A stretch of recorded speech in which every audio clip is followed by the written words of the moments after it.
Hey, halo Re, gimana kabarnya nih? Aku doain semoga semuanya pendengarku dimanapun kalian berada diberikan kesehatan selalu ya, dimudahkan rizkinya, dan yang terpenting dimudahkan jodohnya.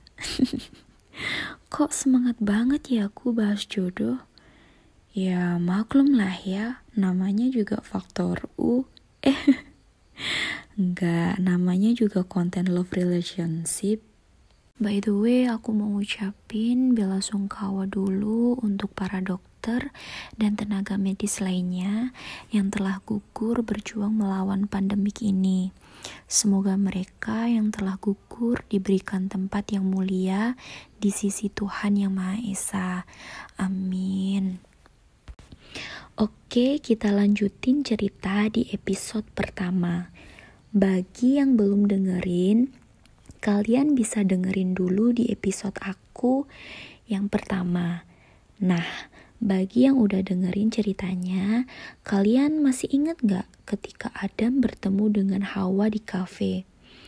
Dan Hawa dengan seorang laki-laki.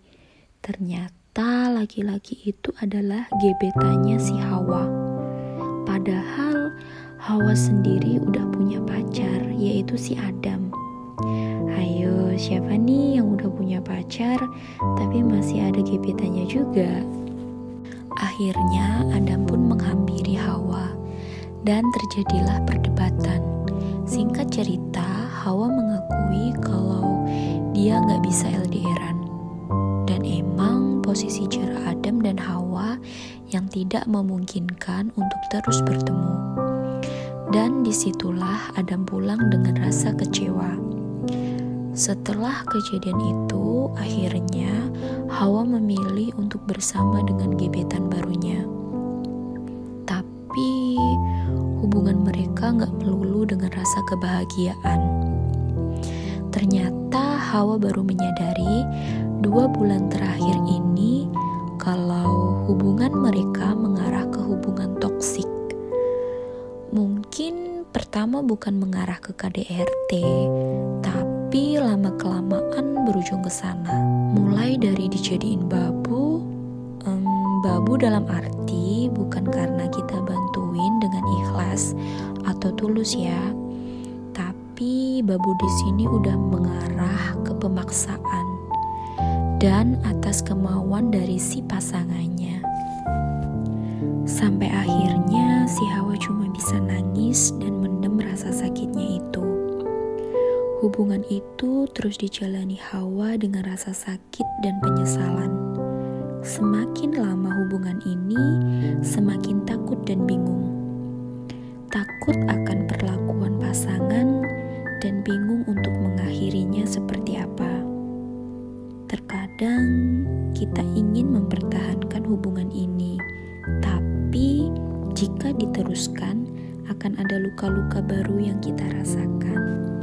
Lambat laun Hawa sudah gak sanggup dan akhirnya ingin mengakhiri hubungan ini. Tapi pasangannya menolak dan memukulinya. Hingga akhirnya Hawa pergi dari kotanya dan tidak satupun orang tahu kecuali orang tuanya. Dan setelah hampir 1 bulan menghilang, Hawa bisa lepas dari pasangannya dan bisa mengobati rasa luka-lukanya yang dirasakan selama ini. Terjebak di hubungan toksik sangatlah rumit. Mungkin gak semua orang ngalamin hubungan kayak si Hawa. Tapi namanya hubungan toksik udah gak sehat banget. Tapi untuk keluar dari zona itu gak bisa dan bingung mau kayak gimana. Padahal kita tuh tahu kalau emang hubungannya udah toksik. Dan sebenarnya perasaan gak bisa bohong. Perasaan masih cinta dan tulus banget. Tapi lama-kelamaan rasa cinta itu akan hilang dan berganti dengan rasa sakit. Ketika perasaanmu tidak dihargai dan tidak disayangi. Dan yang namanya sabar pasti ada batasnya. Kalau aja sabar bisa dibeli. Pasti semua orang udah punya stok kesabaran. Ya, mulai dari respect jadi less respect dan akhirnya unrespect. Ibarat kata, bapak kita sendiri aja gak pernah nyentuh apalagi sampai mukul. Tapi orang atau lelaki yang baru kita kenal berani-beraninya main tangan ke kita. Dan bodohnya kita hanya bisa diam dan nangis. Cuman bisa mendem semuanya sendiri.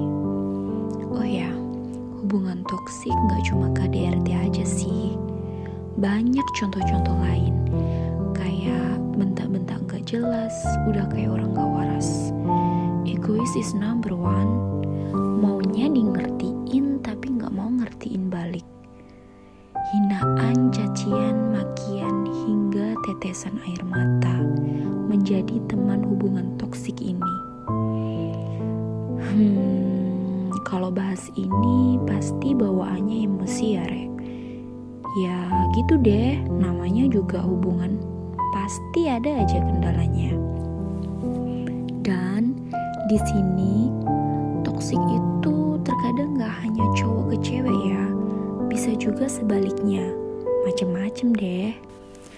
Apa di antara kalian semua ada yang sedang di fase ini? Kira-kira apa saja perlakuan yang kamu dapat dari toxic relationship? Kalau kalian bingung mau cerita ke siapa dan kamu udah gak kuat banget dengan keadaan ini, kamu bisa banget kok sharing pengalaman kamu via email yang aku tulis di kolom deskripsi video ini ya. Mungkin saja kamu gak akan dapat solusi apa-apa, tapi setidaknya sedikit dari beban yang kamu rasakan, kamu bagiin dengan pendengar yang lain. Dan untuk pendengar lain bisa belajar dari pengalaman orang lain. Karena sejatinya belajar dari pengalaman gak hanya pengalaman yang kita rasakan, tapi juga bisa belajar dari pengalaman orang lain. Tenang-tenang, identitas aku rahasiain kok. Nah, dari cerita dan pengalaman ini, silahkan ambil poin sesuai sudut pandang masing-masing ya. Karena di sini aku cuman mau jadi teman sharing kalian semua. Selebihnya kalian semua yang ambil kesimpulan masing-masing. Aku cuman berusaha ngasih tempat untuk kalian untuk bercerita. Masalah solusi kamu bisa putuskan sendiri sesuai pengalaman dan pola pikir kalian masing-masing. Oke Re, makasih banget buat kalian semua yang udah dengerin podcastku sampai selesai. Jangan lupa sekiranya podcast ini bermanfaat, bantu share ke teman-teman yang lain ya. Dan buat kalian yang belum subscribe, ayo tekan tombol subscribe-nya biar kamu gak ketinggalan episode terbaru dari aku. Tetap semangat dan bahagia selalu ya, apapun kondisi maupun situasi yang kamu hadapin saat ini. Sampai jumpa di video selanjutnya. See you, bye-bye.